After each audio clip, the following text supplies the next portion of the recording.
And welcome back, everyone. Be the Best podcast. Great to see everyone back after a big win. Me and Mike Sheeler here with you guys again on episode 6. We got two special guests who I'm going to add to the stage right now. AJ Larkin, Trevor Owens.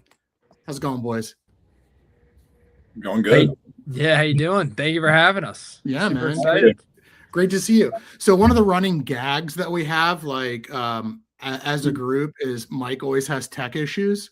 And then he ends up. I'm supposed to be the tech savvy guy, but I can't use thing on this. But he's all right now. You're here. Perfect. It works out. It definitely took the whole intro to get here. I don't even know if you played the music intro. No, I didn't play the music. I'm too afraid to play the music. So again, guys, like because of all these weird tech glitches we have, I'm afraid to do stuff now. But anyway, you're welcome. Congrats, guys, on just a huge win on Saturday against Virginia. Gutty win, great win.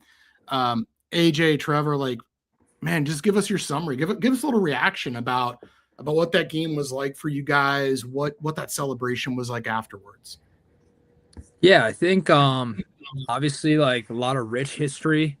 The Terps against UVA, a lot of build up in the whole week coming towards it, and obviously like playing in the past couple of years, it just means a little bit more. It's kind of like one of those games where they were playing. Obviously, every game means a lot, but it's just a little more built up. I think like through the alumni and through the rich history with playing in the ACC and stuff, just means a little bit more. And there's a lot of history between us, so definitely there's a lot of energy going into the week, a lot of energy going into that game. They're a great team, great offense. Definitely was a tall task, so we're definitely juiced up to walk away with that with a win for sure. But it was definitely great to, it would have been great to, walk away with not putting in like in overtime. But I'm glad that Whittier put that thing in the back of the net and we got it done for sure. So it was just super juiced. I know the fellas were juiced up about it as well. So yeah, shows the record 1-0, right? At the end of the day, one overtime, first quarter. What about you, Trevor? What's your take on it? You had a couple of days now. Yeah, so it was a really exciting game, and one thing that Will Schaller all week kind of hyped about was we just need to win by 1. Like all that matters is not what the final score is. All that matters is that we win by 1. And funny enough, that's actually what happened. So it was a little closer than we'd probably have liked, but definitely excited to pull that out. I know the guys were juiced about it, and now gets us ready for Penn State coming up. Another big game.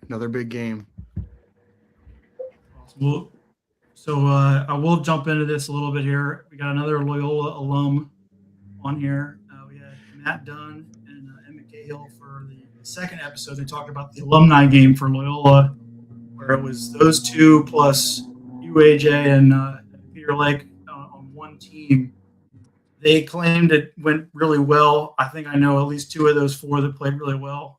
Can you tell us a little more about how Dunn and Emmett actually played versus what they told us? Yeah, no, it's so cool. I think Terps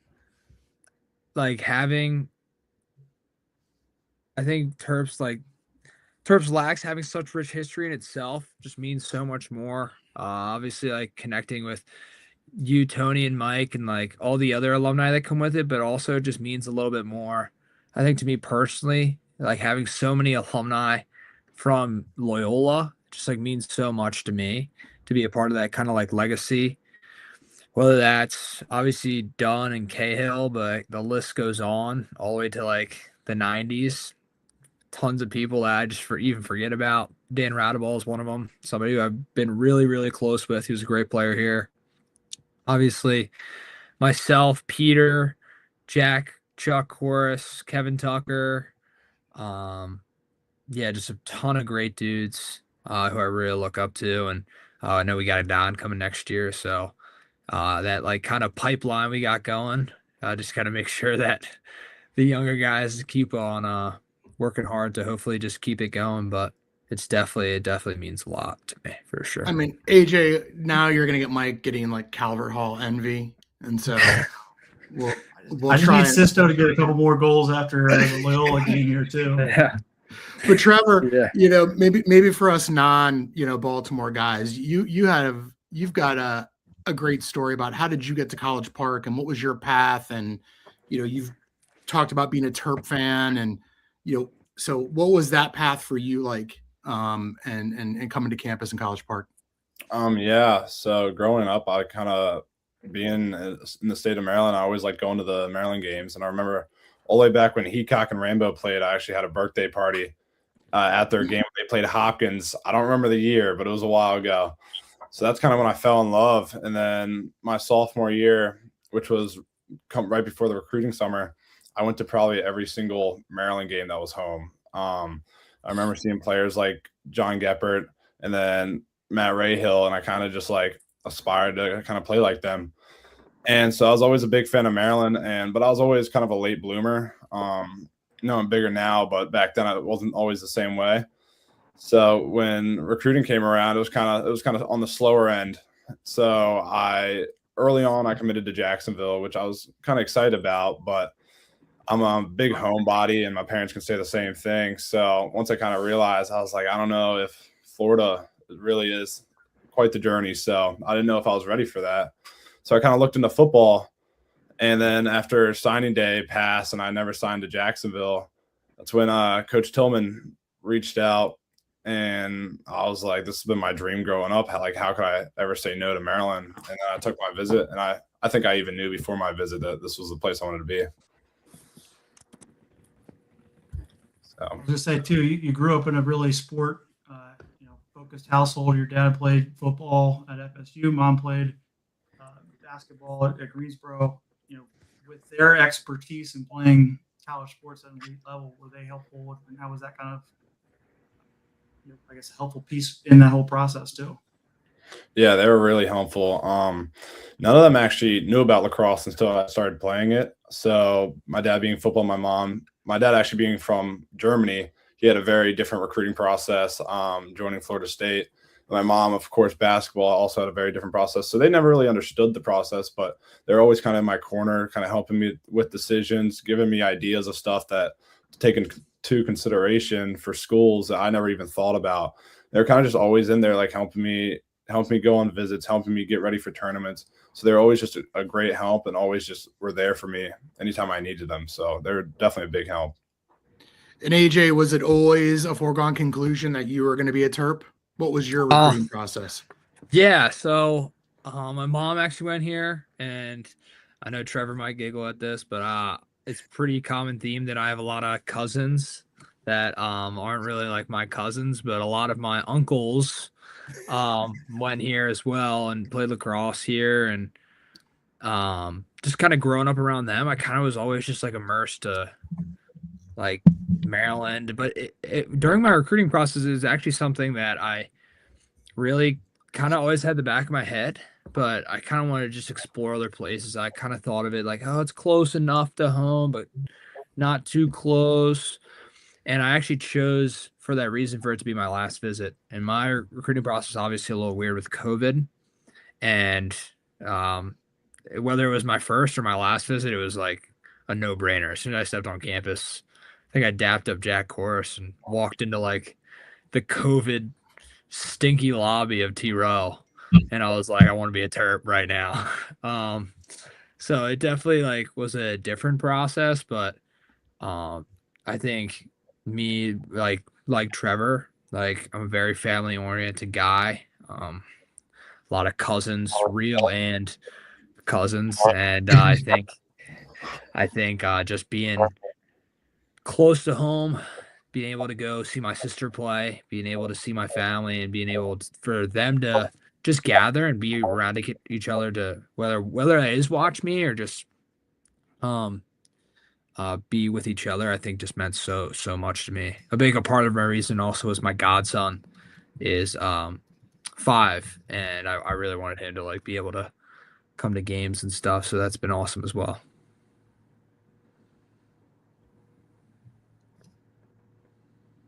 I wonder what Mike's looking at here now. What are you doing, Mike? He's afraid to talk, AJ. Yeah. So, AJ, like continuing on with your arrival, you've been a lot more. You've looked at NIL as a good opportunity, right? An opportunity for lacrosse players, for all kinds of student athletes. And, I'm kind of curious about, where that understanding of the business opportunity now, because college athletics. Sorry, I can't hear you. Oh, now you can't hear me? Oh. Trevor, can you hear me? Yeah, I can hear you just fine. Oh man, AJ, you're shut out. All right, Trevor, I'm going to ask you a question then. Like, this is like comical. Like, we don't even know how this happens. Trevor, talk a little bit about like the competitive nature of being on that team, being a Terp, being in a locker room.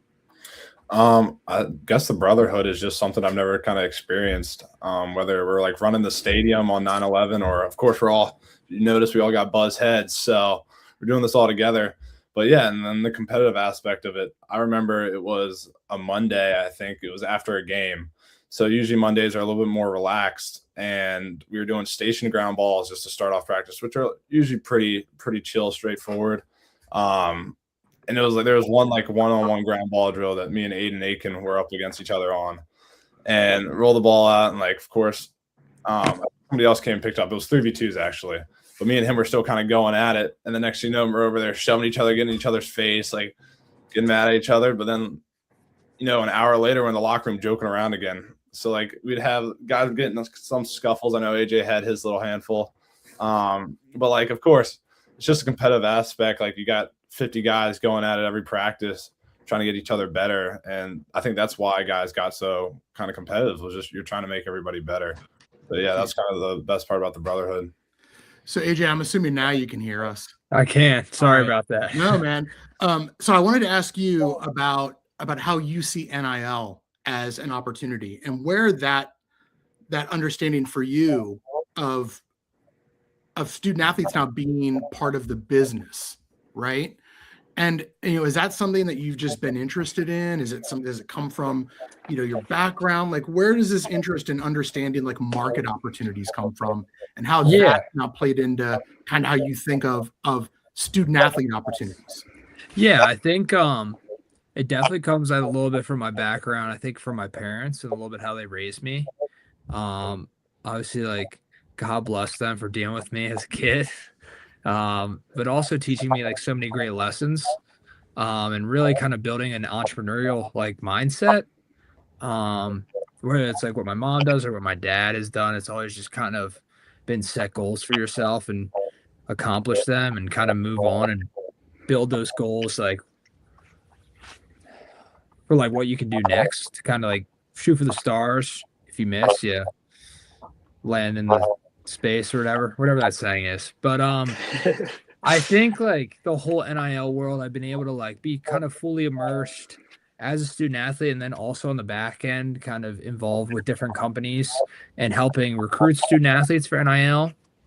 And it's quite an interesting world, to be honest. Like, I think a lot of companies are still trying to figure it out. But when you mentioned, I think the student athlete being able to work with a business and market themselves, I just think that, and especially in this day and age, like it's no question, lacrosse is not football. It is not basketball. Like nobody is transferring or going to school and getting thrown like six figures. It's just like not how it is. But I think my first couple of years here, my freshman and sophomore year, like I really learned, the biggest thing I learned about myself is I don't want to identify as a lacrosse player. When I say that, like, yeah, I play lacrosse, but I don't want to be known as AJ Larkin, like the lacrosse player. Like that's all he does. Like, so I wanted to be able to like be well versed in a lot of different things. I wanted to be able to separate myself from lacrosse. Like I wanted to be known as like an outgoing, like goofy dude, and I'm confident that's how I think a lot of the team thinks of me as well, which is not a bad thing at all. But I think it's just like one of those things where being able to represent your personality is like so meaningful to I think these companies because we get to see it a lot. I think we're super fortunate with how well the rich history I keep mentioning that of Maryland lacrosse is, but I never got to sign a ball until I came my freshman year. And I didn't step on the field. Like I was a red shirt. And I'm like signing these autographs and they're like freaking out. And it's just like an eye-opening experience. And like thinking about that, it makes you think like, oh my gosh, like I remember when I was like their age, like I have pictures on my phone where the Terps were running out of the weight room, and I have picture like span pictures, and it's like Rambo and Dunn. I took like pictures of Dunn like running out of, and then coincidentally it turns into my coach. Like it's just crazy. And I think like what's so valuable about like I think what I'm saying is what's so valuable about like the whole NIL world is just how you can attribute your personality and like how you're raised or what other attributes you can bring outside of your sport to make it more personable for especially companies of or customers of that company or even yourself makes it that much more attractive. And I also think uh adding to that it just can help build your brand. And that's something that my parents always mentioned, like as a young kid, like building your brand. And like obviously, like I'm not first class lacrosse or like I'm not STX. Like that's not what I'm saying when I build our brand. It's more so like building my network, like building my connections, like building all the stuff that I plan to do outside of lacrosse when I'm in college, when I'm out of college, or when lacrosse isn't even in the picture for me. Because truthfully, I can tell you, like, it's not forever. Like, I know it's not forever. So, like, building those connections, building that network, building your brand now, it's like the golden age. I was able to, and super fortunate to be actually in Chicago this fall for the Big Ten Leadership Conference. And I was talked to by a speaker, and he said that his exact words, like, you are in the golden age for connections, building your network, and building your brand because you're an eager student athlete. And that's what companies love. They love that. And I think that's one of the most valuable things that at Maryland that Coach Tillman preaches is just like being a great man, like being a great human being. And like that's what he builds. And that's I think something that I was super attracted to when coming here is like the lacrosse stuff will come like it's the University of Maryland. Like we're a great program, a lot of rich history, like a lot of great players, but like he and his goal is to make us a great humans and prepare us for outside of lacrosse. And that's what I really just and I know I'm kind of rambling all over the place, It's but all right. really I think that's No. why it's like I have a lot of pride in that. And I also and I try to educate a lot of the guys on the team about that. But I think you're just in such a golden age right now Yeah. in your 4 years and really echoing that like it flies by like that. So you really got to like take it by the reins as fast as you can, or you're going to lose your opportunity because then you get in the job world and you can't just mention, oh, yeah, like I was a student athlete. You're not a student athlete anymore. So it's like one of those things that I think it's really important to focus on now. You definitely can, but it just doesn't really pay off nearly as well. You get a lot less good reception on that side. But yeah, I mean, from our conversations and kind of watching you grow throughout college, I would say one of the interesting things would probably say your mentality was growth in the sense of being a leader and helping the community and doing the different things that are possible through Maryland's, availability. And a little to that point, you've talked about in the past, learning from some of Maryland's legendary defensemen like, Brett Makar, Ajax Apatello, Geppert, J-Mac, Jack McDonald, for those who don't know. And now that you're an obvious leader, I know that you were probably sharing stuff prior to them, but now being a senior, how has that been where, you're now in that spot trying to teach the younger guys and helping them grow to be what, you are and are working on becoming? Yeah, I think the key thing you said there is working on becoming. It's an honor to be named a captain this year. It's one of the biggest honors I've had in my life, truthfully.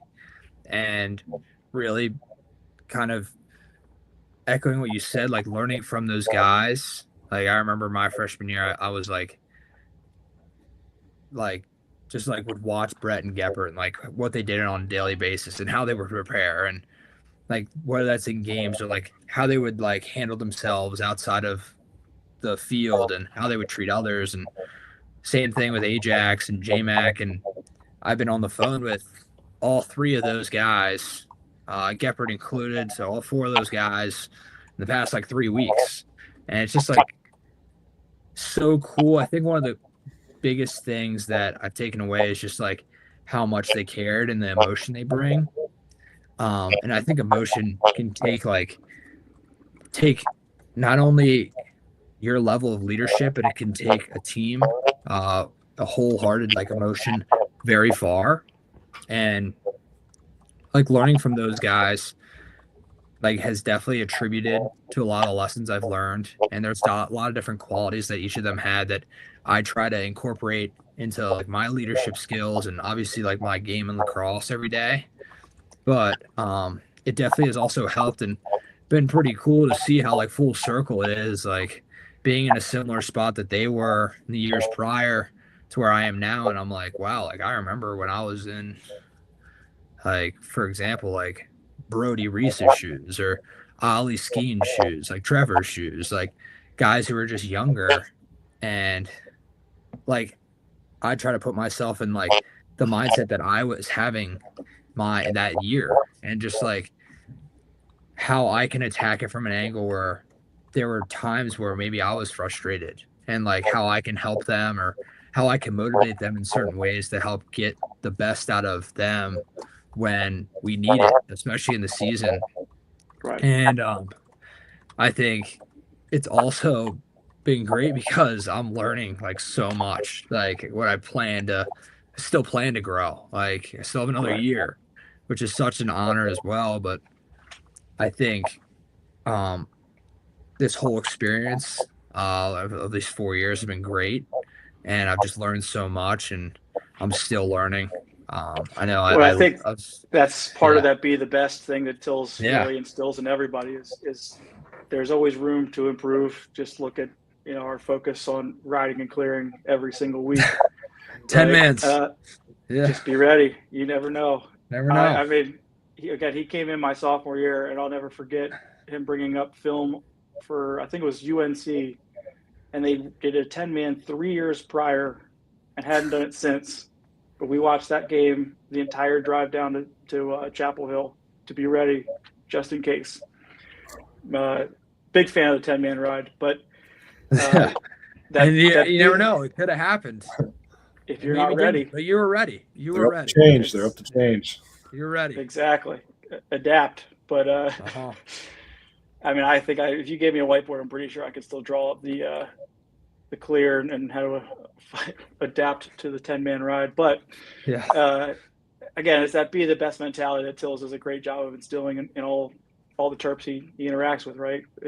You're always striving to be the better player, the better human, the better friend, teammate, brother, cousin, fake cousin, what have you, right?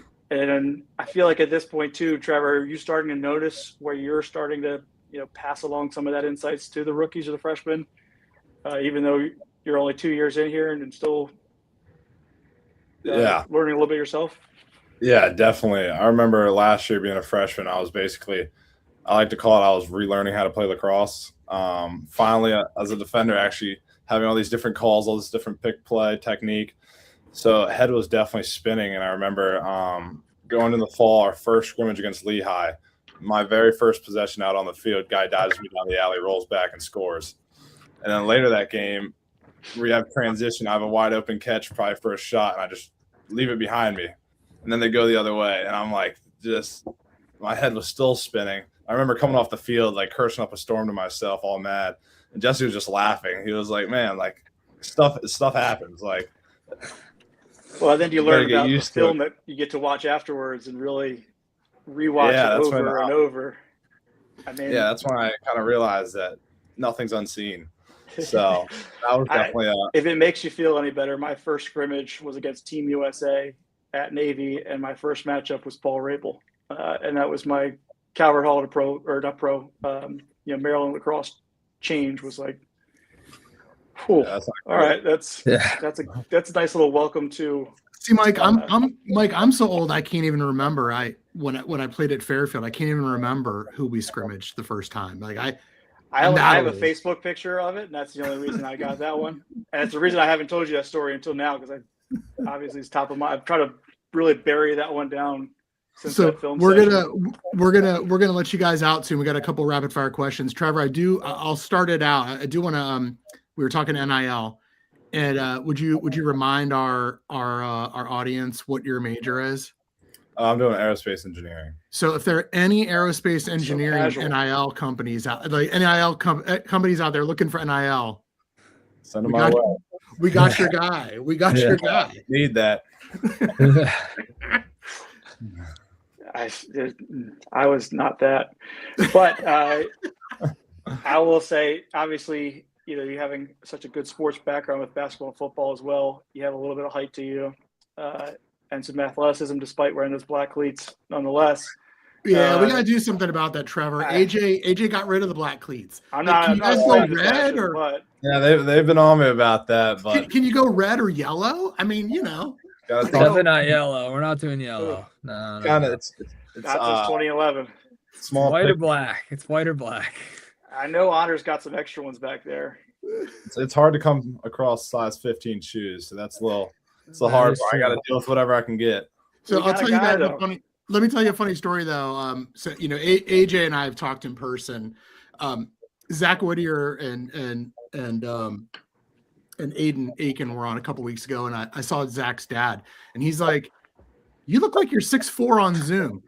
So Trevor, you're not going to recognize me when I'm absolutely 6'4" when you see me in real life. All right, so I'm almost your height. Right, AJ? Right, yeah, no, close. It's close. Maybe I think you might need to stand back to back. Yeah, it's close. That's what we'll start next one with, you guys standing back to back. But so I was probably more towards Trevor, but I know after this fall ball workouts and everything, there's 2 weeks before exams where everybody ends up playing a lot of pickup basketball, and there's a lot of guys on the team who claim that they can play ball, and there's guys who can actually play ball. I remember. Jake Bernhardt would steal the ball almost every possession, but couldn't hit a layup. So we would have 11-9 wins against other people. So I'm curious, for you guys, who would you say would be a starting five of guys who can actually play ball on the current team? On our team? Yeah. Yeah, I'm the follow-up question right there says a lot. I'll be honest. Yeah, I'm water boy. Larkin's the same way. He can get the ball. I just don't know if he'll finish it. Yeah, I'm a great defender and a great rebounder. Yeah. Dennis Rodman. Everybody needs a Dennis Rodman. I'd say probably George Stamos. Got to get James. Yeah, I know it right now. George Stamos, Brian Rupel, James Gardner, Peter Lake, Trevor Owens. That's what I would say. The starting. Yeah, five. Peter played basketball. Yeah, Peter's a sharp shooter. We'll stick him right in the corner. So is Peter the power forward, or who's playing four? I mean, I know who's playing five, but who's playing four? We're playing small ball. Yeah, we're playing small ball, and we got some movers. We'll be hitting threes. Right. Yeah, we just got some movers around. We got George Stamos, gritty guy. Brian Rupel, scrappy guy. James Gardner's an operator. Peter Lake, sharpshooter. Trevor's inside. Bang. Is there a sixth man? All right, that says it all. Good. Yeah, I don't think we got one. Tyler Creer, stick him on the other corner. Yeah, Tyler Creer. As a Gonzaga high school alum, so now I get to throw in the other Jesuit side, and we'll make Mike even more isolated. I mean, playing basketball at Gonzaga, I mean, James Gardner, that's no joke, being able to play on that team. So definitely. It's definitely pretty a funny story about that. It's pretty cool, obviously. You hear him talk, he's like, yeah, I just went to see Zaga play DeMatha. I was just sitting with my boy. Like, who's your boy? He's like, oh yeah, he's just back from the weekend. This is starting point guard at Michigan. It's no big deal. And I'm like, what? And then he's like, yeah, my other boy was supposed to pull up too, but he couldn't come. I'm like, who's that? He's like, oh, starting shooting guard at UNC. I'm like, what the heck? Like, so it's definitely pretty wild. James is throwing yeah. alley oops to you, Trevor. He's getting Yeah. out on the break and he's throwing alley oops to you. Yeah, he'll definitely find me. Yeah. Well, look, let's get you guys out of here with one last one. It's a question from the chat room. Who's the greatest secret on their roster? Like, who's the young guy that you're like, man, that guy is going to be a star one day? Trevor, you go first. I think a lot of guys you could say this for. One guy that I see is I played with him over the summer too is Brody Reese, and he was kind of like me when he was younger. He's a sponge, and I remember him asking me questions. This is the Ocean City tournament over the summer, so of course it's competitive, but it's real fun. It's quality, a lot of game film, all that stuff, right? Exactly, and it was like my first time really meeting Brody, and he was just a sponge asking all these questions, and when he came in, like he was doing his best to kind of figure everything out. So I think he's doing a great job. Yeah, I think there are a lot of great like young freshmen on our team, a lot of great young potential. I think this freshman class that came in too, I think when they first came in, they're like every other freshman class, like really just trying to like figure out their roles. Not only that, but there's a lot going on, like new place, new team. A lot of these guys are out of state. One guy from Cali, Higgins. I know he boarded at Maryland, but still, it's like a long ways away. Oh no, and Danny Schaefer as well. Like two Cali guys. Like who would have thought? But they're really just have been great, and they're just such good dudes. I know like there's so many good like great guys who just love hanging out with the freshmen. I really I think a lot of them will be great. Like I could go down the list, to be honest. There's not really one individual. We'll change it to the biggest personality of the next the youngest personality. You want that? That's also a long list. I'll give you that. I think Pat Flaherty for sure has like a huge personality. That guy is quite funny. And Chris, got to throw Chris on there. Oh yeah, Chris Alexis for sure. Yeah, those two guys, young, big personalities. They're definitely a hoot in the locker room, and I know everybody gets a kick out of them for sure. They're great. They're great dudes. Everybody's fully bought into them, and I think everybody in this freshman class, super bright future here for sure. So I'm definitely excited to be the old guy like you, Mike, and Tony. Watching them and talking to them when I'm out of here and they're seniors. So that's why we do this, right? Just to keep up with the youngins. But I do have one last question here for you. You mentioned earlier the kids asking for your autograph now when it used to be you. I actually, when I was home at my parents' house recently, found Brian Reese autograph balls. It was just kind of going full circle here. What's probably the weirdest or most random thing a kid has either asked for you? Like I know they're going to ask for your stick and everything. So weirdest request or I guess autograph you've had to do? Trevor, you got one? I don't have anything weird, but actually over this past weekend when we were doing the autograph signing day, I had a kid stare me dead in the eyes and call me a dinosaur. It did happen. That kind of threw me off in a loop because last year at Syracuse, I had a grown man call me a leaf eater. So it was kind of going full circle, and I'm like, "Is this the same kid? Yeah, like, did you just come all the way over here to call me a dinosaur?" So he just spawned in from Syracuse, like 20 years older. Yeah, I was like, "This is so weird." You stared me down. So yeah, that's probably the craziest moment. That's great. That's so funny. Yeah, that was pretty funny. I don't think anything crazy. I definitely like sticks and like elbow pads, cleats. You're kind of just like, no, you're not getting any of my stuff. I think one like in the Final Four, I often like it's no secret. Like I have like some just knee issues, so I always have to like tape up my knees. I think in the Final Four somebody asked for my knee tape. and that was like really weird. And that was like one of those things where you're like, yeah, no, I'm okay, thanks. No, man, there's got to be DNA affixed on that. Yeah, it's just it was odd. No, I had a kid ask me for my mouth guard, and I'm like, for your sake, I'm not giving that to you either. Yeah, no, not at all. But of course, I will say I told Tony this.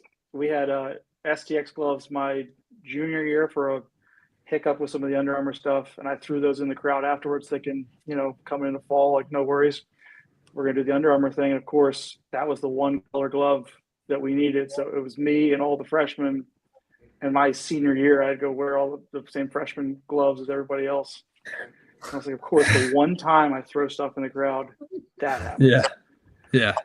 I was grilled for doing that, like I was, outlandish. But yeah, we'll appreciate you guys being here. Yeah. We'll let you go before I start rattling off more questions for you here. Dude, great having you guys on. You guys are awesome, man. Can't wait to see you, play well this weekend, man. Thanks for having us. Yeah, Tony and Mike, really thank you. Appreciate it. And looking forward to watching the next pod. So Go Terps, man. Take care, boys. We'll wait for you guys to live stream question in next round's questions. Yeah, they'll start popping up in the comments now. We'll be like, oh man. Create a burner account. Get a burner. Make sure we'll see what makes it through. Yeah, absolutely. Thank you guys very much. All right, guys. Thank you. Appreciate it. Have a good one. Bye. See you guys. Dude, they're funny. That was good. Yeah, they're great, man. They're great. Always good to get to know the players, right?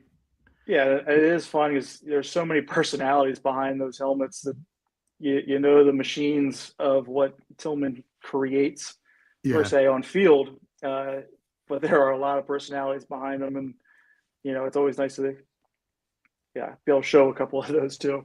Yeah, no, man, those good dudes, man. Good dudes. Good to see them. All right, Mike, what do you let's talk last week, man. Like, give me your high levels from the UVA game.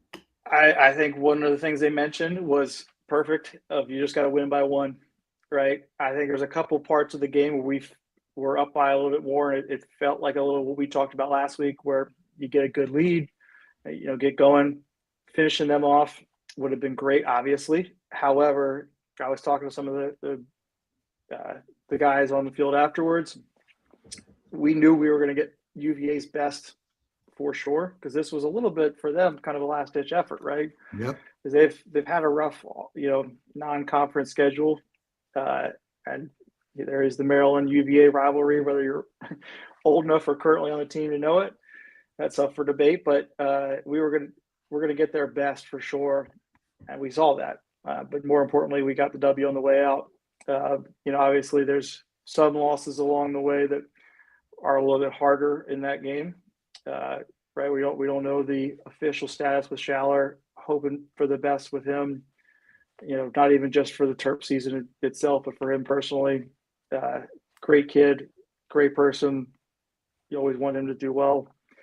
But there's the saying, next man up, that feels a little harder to say in this situation, but it is still. We don't get any other games the rest of the year where we go, well, we don't have. Spanis wasn't in or Schaller wasn't in, so you can go ahead and spot us a goal or two. It's not how it works. Nope. Right? Be nice, but that's not how it works. And so I definitely felt like it was the game. We've heard in post-game press conferences, we've heard Coach Tillman talk about trying to find the right combinations and trying to find chemistry. He's used that word several times in his post-game press conferences about getting chemistry on the field.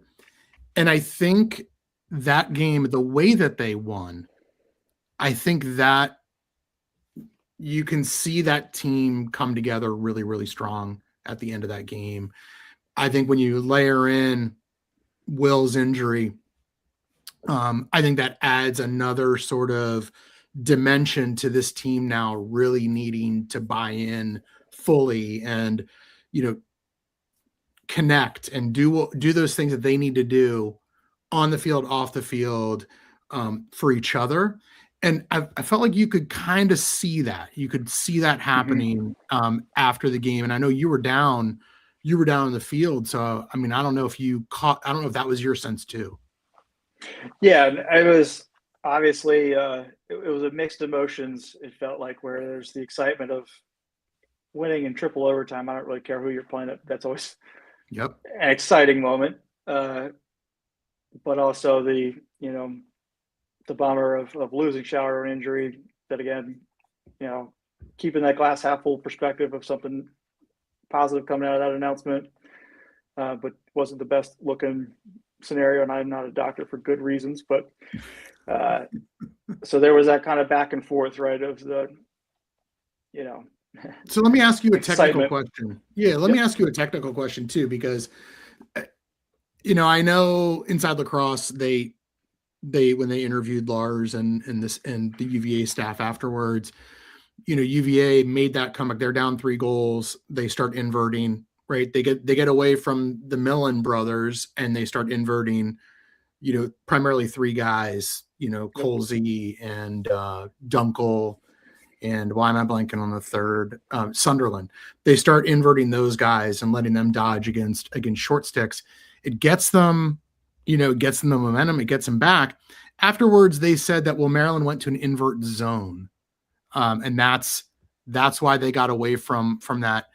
I don't know. I went back and watched the game. I saw no hint of an invert zone, but from a defensive player's perspective, Maryland did make changes. What kinds of changes do you think they were making to support those matchups?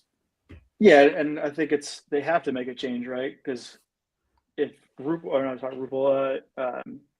Peter Lake's now playing the Schaller matchup, and you've got to kind of bump down the line there, you've got to do something different, right? There's a reason that Schaller's playing when we're essentially playing on an island. And part of what was working for those inverts was nobody was coming, right? And so if you won the matchup, they had a chance. And so I for the sake of not going too far and sharing kind of inside information, I know exactly what zone they're referencing. But you have to adapt a little bit to the matchups, like the big old KYP, your personnel, right? And so we know certain shorties are going to play certain guys better than others. We know when our shorties are mismatched against their attack or offensive guys in general.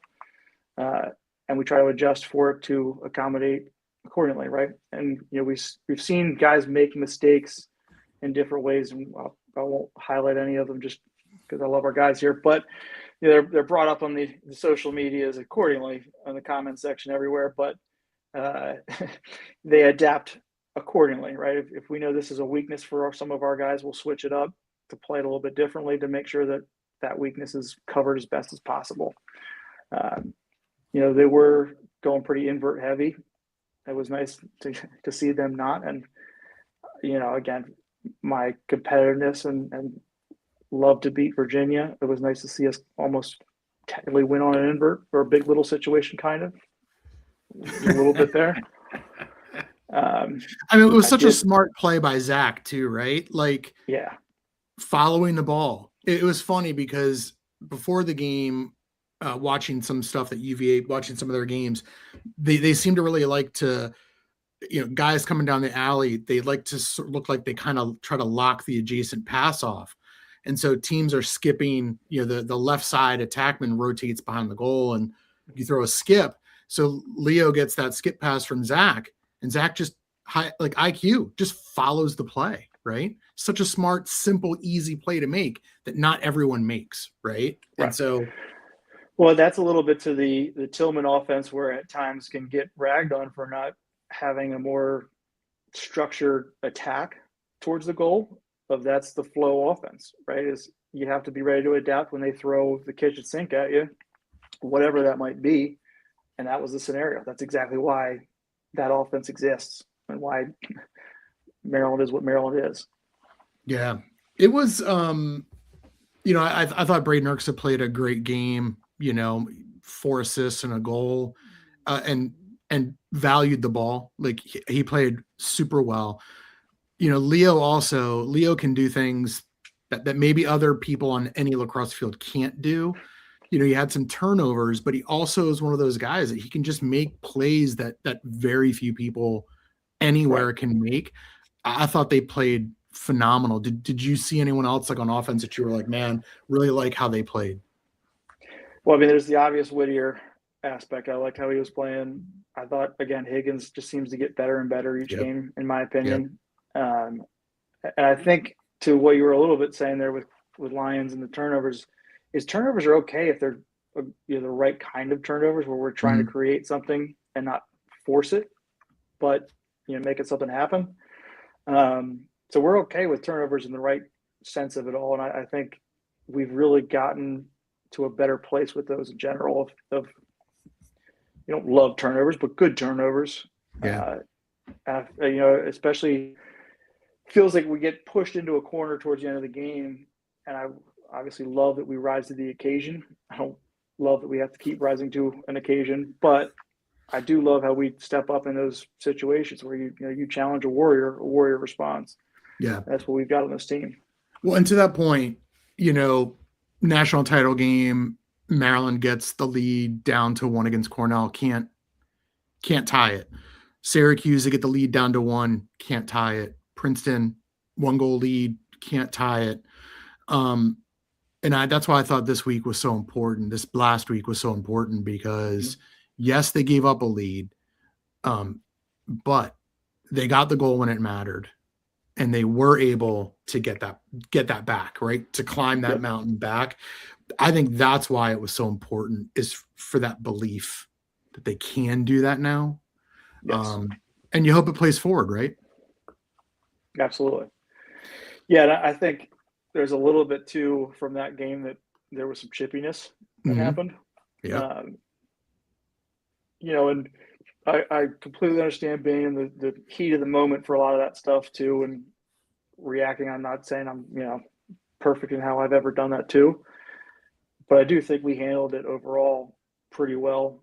There was a couple, the Gravino 2 minutes I first glance didn't love, and I watched the highlight, and I guess I can go with that. But it got chippy afterwards. We restrained ourselves. I think there was a couple other scenarios where they would have baited other teams into doing something. I think the discipline of our guys also showed pretty strong there. Yeah. Of not falling for that kind of stuff. Because we could have spent a lot more time man down against a really good man up team. Yep. Although our man down defense has been great, man up offense, I think our man up success is the same as our opponent's man up success against Maryland's man down defense. Yeah.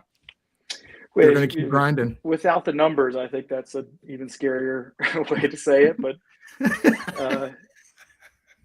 it's something that I can tell you the coaches are definitely thinking heavily on. But, yeah, when you don't add the fact that the defense is doing really well with man up and man down, that sounds a lot worse. When I saw it, I was like, well. Last week, some of the other games that we kind of picked to look around, some absolutely came to fruition. When I said that Denver and Ohio State will probably play, I think I said to an 8-7 rock fight. Apparently, I overestimated the offensive output there. Ohio State won 6-4. I mean, I think there were something like a combined 41 turnovers in the game. I don't know if you caught any of that or any highlights. If it's even worth discussing a 6-4 game in the shot clock era. I believe that they hit the under. I'm just going to go on a limb here. Well, it's from some of I will say I didn't get a chance to watch too much of it, but my Claude AI analysis here also broke down a little bit for me that was talking about big tasty Caleb Fiak. Yeah, Fiak, yeah. Him too. Was dealt with 30 shots on goal from Denver, which as an Ohio State defense, that's kind of shocking numbers to me. it does highlight a counterpunch, which is hard to say when a 6-4 final. but Ohio State did well in the faceoffs.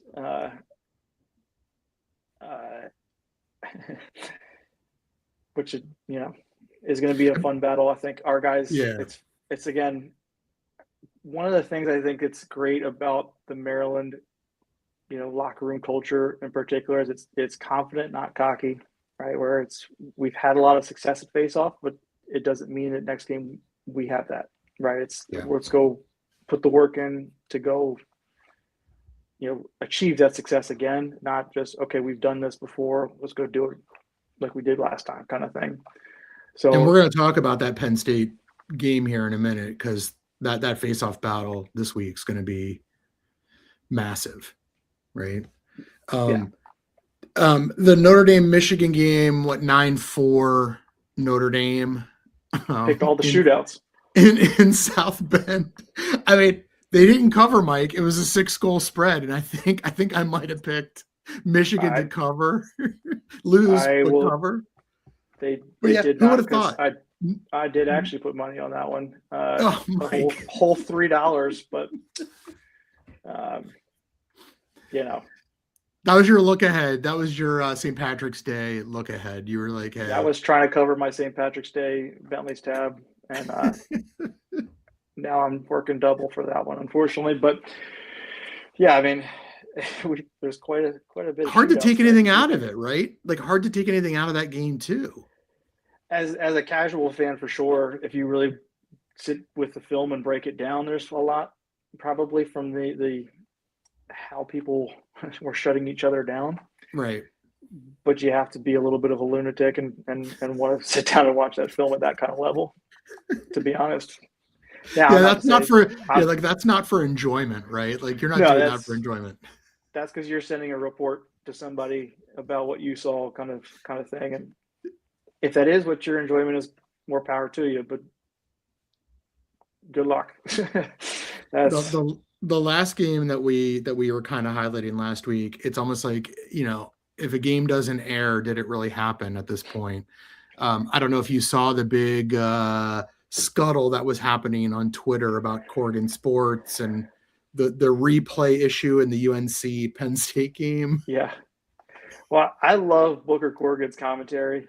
Yeah. I mean, there's still the highlight tape from like 10 or 15 years ago where it was like the day after a bad chili cook-off, we're knotted up at deuces.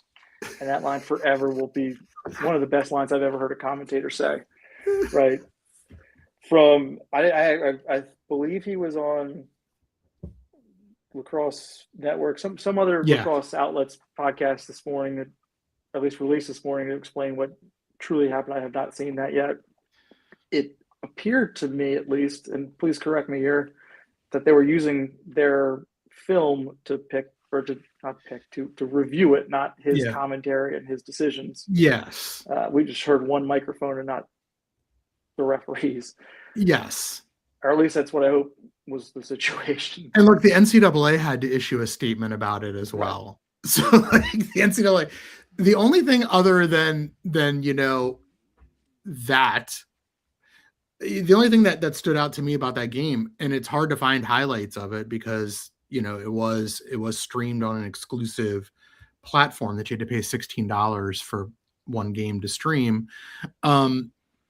It was another interesting game in that Dom Petromala and Owen Duffy were held very well below their season averages.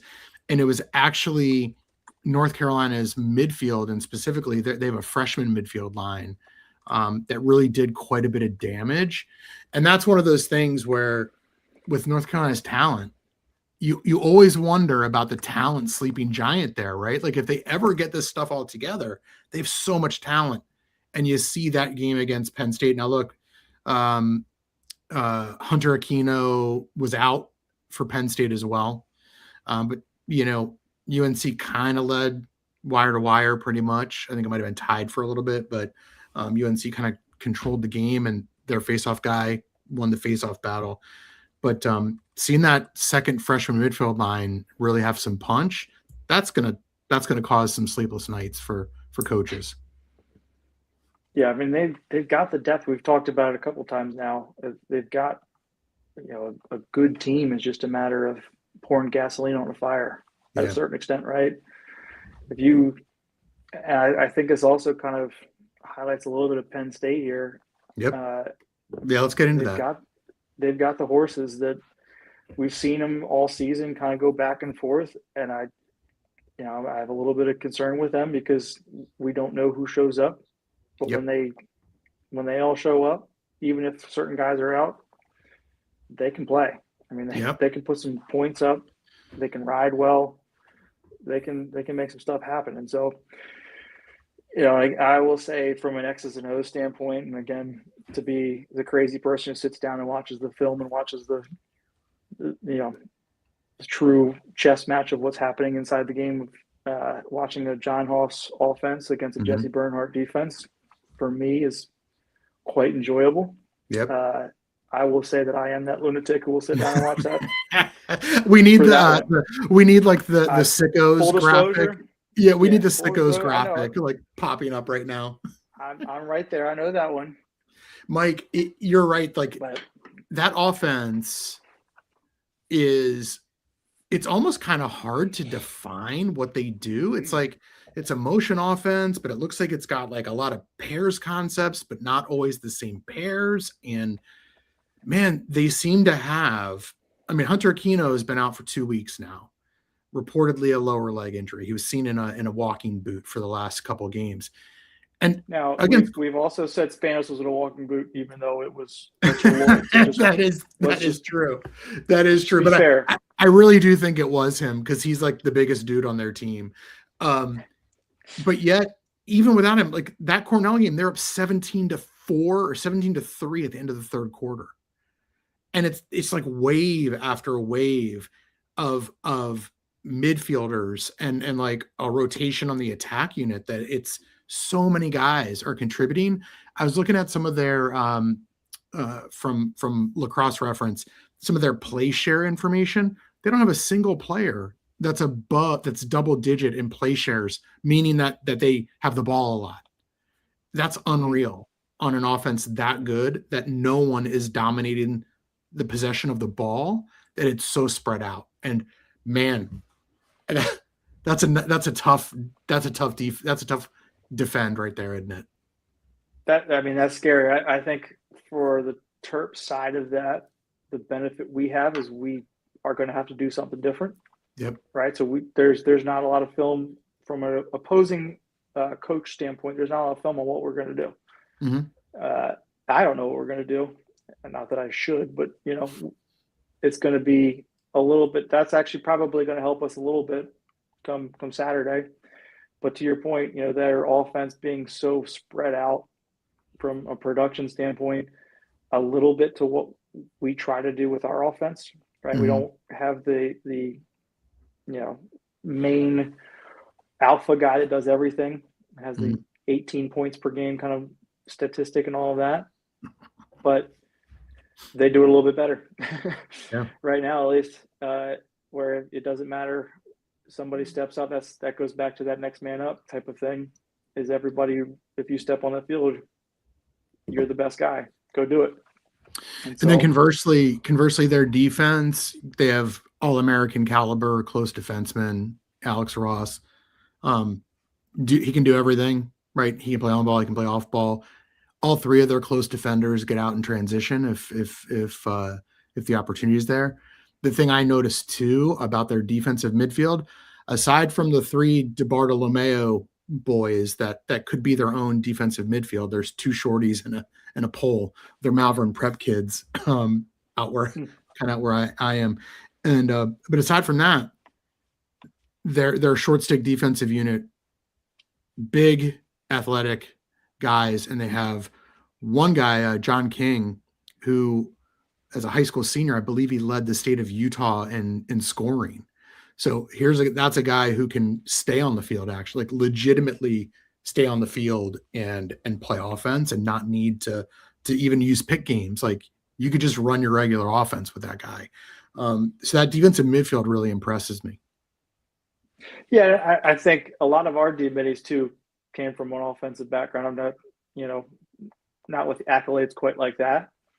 Not to, discredit what John has done, but Gravino had a goal against Virginia here, was a big one. We had, who's the other? A couple of the Gardner cousins, not brothers, were both offensive stars too. We've got one playing D-midi and one playing offense. So I think, there's the capability. It's more of, we talked about the confidence of it too, of a little bit of the playing in transition, and then also not worrying about having to own up to why you took that shot and film the next following Monday. But we've got the guys that can do it. And I think, again, going back to the smart turnovers thing, is we're not seeing more of that transition offense because we want to make the right play, not the forced turnover type of situation too. So I think it was actually one play last week where it was just like the week before. Schaller went down 2-pole fast break. Yes, I'm shouting out the polls again. Schaller brought the ball up, went to the wing, went all the way down to right next to goal line extended. Larkin takes a shot. They get a good rebound off of that shot, and all of a sudden, Schaller's doing a 200-yard sprint. Yep. And it has to match up for 80 seconds. Yep. That's why some of that is they actually tell the guys either score or miss. Or miss the cage. Yeah. Yes. There's no C. It's A or B. No pipe. It's net or end line, period. Right. Well, I'm glad you mentioned turnovers too, because it's something that might surprise, Maryland fans. Because if you're ever in the game threads, there's just like a turnover, there's a lot of hand wringing around turnovers. Penn State has a higher turnover percentage than Maryland. So if you're looking for a little bit of maybe helter skelter potentially happen, and I don't super expect a high scoring game, because Big Ten games are just they're just bludgeon fights. Yep. I mean, these teams just kill each other. So I'm not expecting a big game, a high scoring game, but it wouldn't surprise me if there's a little bit of helter skelter going on if you got Penn State turning the ball over like they normally do. When Penn State seems to not play well, everything doesn't go well. When they're not winning, everything goes. Whereas when Maryland's not winning, you still have these pieces of the game that Maryland is still very much in control of. When Penn State's not playing well, the whole thing goes down. When they're playing well, the whole thing looks good. And so that might explain their you alluded to their alternating pattern: big win, loss, big win, loss. They've been kind of stuck in that. Hopefully we're not victims of that. Agreed. Very much agreed. Well, let's anything else you want to add about the coming week? I'm excited and nervous at the same time because I can't emphasize enough that this is a really good Penn State team, that their record does not show who they are. Mm-hmm. Yeah. Especially with the person and enthusiasm from the Happy Valley faithful that want to take down the Terps lacrosse wise. Yeah. It's similar to what we feel for football in the reverse. Yep. Now we're not taking them for granted, but I can only hope Penn State football does for us, give us a chance. But I'm guessing that you're not going to make the trip up to State College. I am not. I've actually got a family event. I will give a quick shout out. My cousin's going to be ringing the bell for Nice. Cancer Free on Monday, so we're going to go out and celebrate. Nice, awesome. And I'm sure he's going to pause everything to watch the game with me for this. So, but just remember, it's a 3 p.m. start. It's not the normal. I'll be in San Francisco, so it's a noon start, and we're good. There you go, man. You'll be up. You'll be ready. You don't have to worry about a 9 a.m. game. That's awesome. Well, congratulations to your cousin. That's wonderful news. Wonderful news. All right, let's wrap here by going over our 3 picks. Now, full disclosure here, I texted Mike earlier. I'm like, are there even really 3 games of interest? And Mike's like, dude, come on. These 3 games. Well, Mike's like, That's these like, 3 games aren't bad. And I'm like, all right, I'm like, man. did you look? I mean, I did. I was like, maybe it's because I was looking at what happened the previous week. And I was like, do I seriously want to look at another Michigan game? I was like, oh. But all We're right, in the Mike, Big Ten. We've got to. I know. Right. All right, we'll start with Michigan. I think that game's at home, right? I think it's I think Hopkins is visiting Michigan. Do I have that right? I pulled them up because I realized I wrote them to you in the quickest way possible, so I have no That's right. idea what order. So Michigan is at Hopkins. Okay, Michigan at Hop 3.5 Yes. goal favorite. What you thinking? I think Hopkins will cover there Okay. with all sorts of hesitation, just because of what happened last week with Michigan and Notre Dame finding a way. Coach Connery being a Hopkins alum, going back to the old stomping grounds, could be some added motivation there. But you still think Hop will cover? You still think Hop will cover? I do. I think Hopkins at home. The extra motivation from Coach Connery doesn't mean it translates to the field, because he can be excited about it, but if the guys don't get up the same way, it doesn't matter. But I feel like it's going to be again like a Notre Dame kind of 9-4 type of thing. The over under is 21.5. I'm not thinking much on that. But you're taking the under on that if you have to. These are just to make it more fun with picks. This is not betting advice, because clearly we're not good at this anyway. So well, like it's so weird because every Big Ten game now feels, for every Big Ten team, like a must win, because the Big Ten struggled as a conference, struggled in their non-conference slate, and so it just seems like every game now. I was looking at some of the RPIs. Maryland's RPI is one off from Penn State.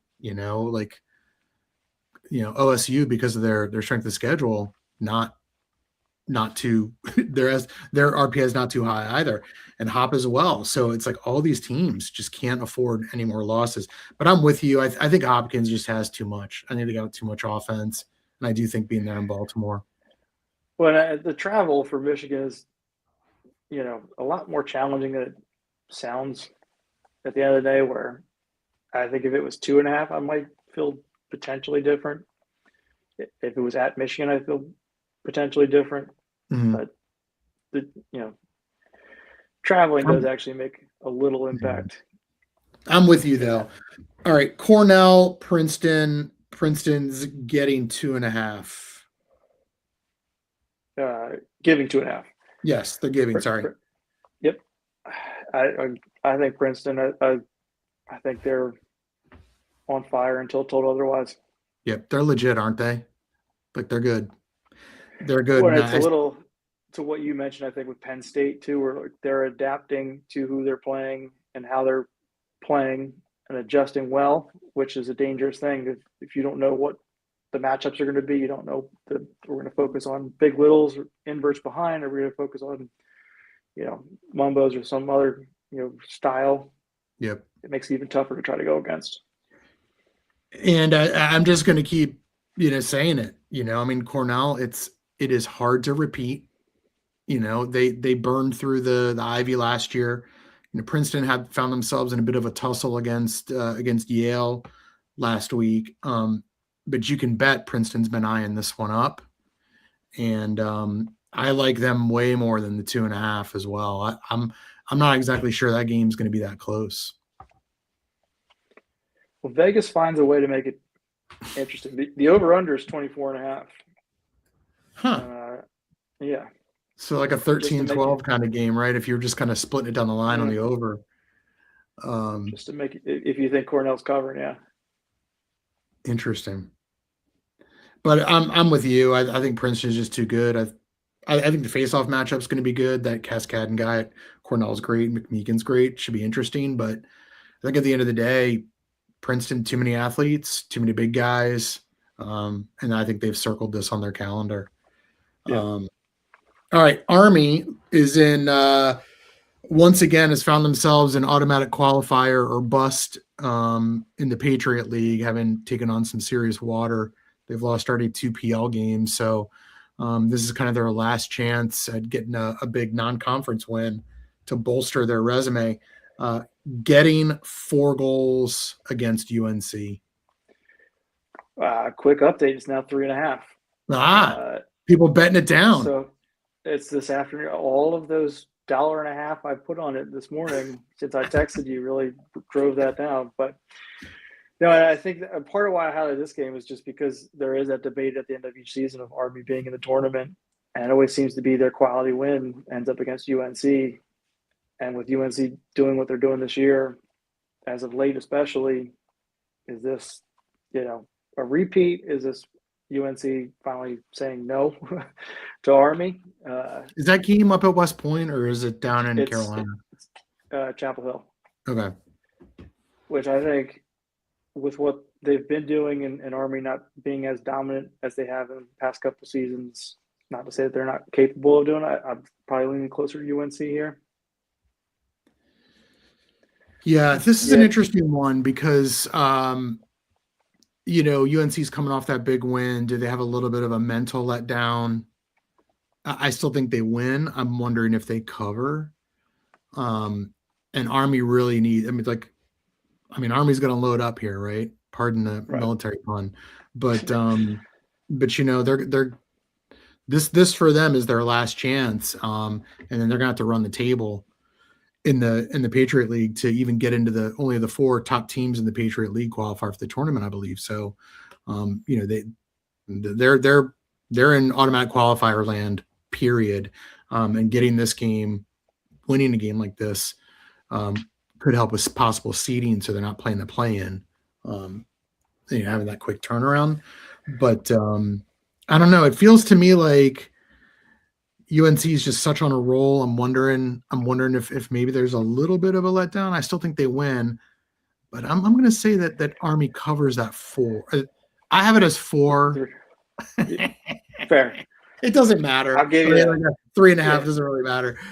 Where the stake money doesn't really matter at the end of the day. I know, but I'm thinking Army might cover that. I'm wondering if it might be another kind of weird 2-goal game. But yeah, I just also feel like the last 2 seasons with Army winning both of those, UNC has that extra motivation. Hey, we're at home. We're finally doing what we've been talking about doing. Right. We need to step up. This is not it's Army coming in. We've lost these guys the last 2 times. Right. Yeah, that would. I was asking the guy. I was asking the Inside Lacrosse guy, Kevin Brown. He was covering the Maryland game last week against UVA, and he was like, "Man, BU just beat Army again." And it's like, I'm like, "What is going on?" And he's like, "They can't handle the 10-man ride." I'm like, "How many times does Army have to play BU to aren't they practicing the BU 10-man in the fall? Like, how can they just keep struggling against BU just every year? It seems like, BU's been beating them every year. It's wild."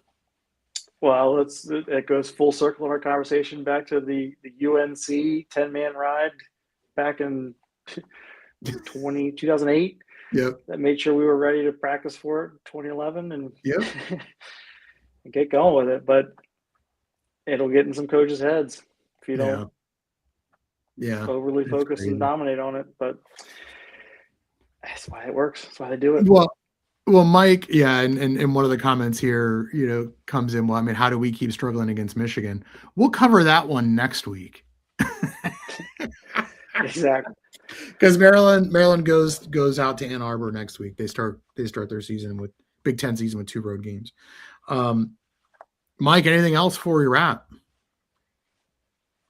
Not yet. No, I say excited about next week. Excited about Saturday. We're not looking past Penn State. Again, I'm going to be the crazy guy who watches that film at an obnoxious level, but excited for next week. We also have, I can announce it because we confirmed it this morning, Matt Rambo coming for next week as our guest. Go. I wasn't going to say anything. You did it. Well, if you didn't confirm this morning, I may have held back on it, but we might need Rambo for the full. We might need Rambo for the full hour too, right? Oh yeah. Well, I will be traveling for work, so I'm going to really be leaning on. We had tech issues when I'm in my own house. I can't imagine how much worse it gets for me when I travel. I think you're not going to have any tech issues when you're on the road. Oh, it might just be the the Wheels and Rambo show next week. We'll see. Oh man, Matt'll stay for like 4 minutes. He'll be like, I'm out. He'll be like, who are you? Quickest live stream. He'll be like, I'm out. Well, man, shout out again. AJ and Trevor, they were great guests. Yeah, awesome. Hope everyone gets a chance to listen to them. Like good guys. You can see, just how much Tills does develop just really complete human beings, right? Real good guys. So, but hey, everyone, 3 p.m. Saturday, Big Ten Network, Maryland, Penn State, should be a great game. And we will see you all next Tuesday. Take care, everyone. Cheers.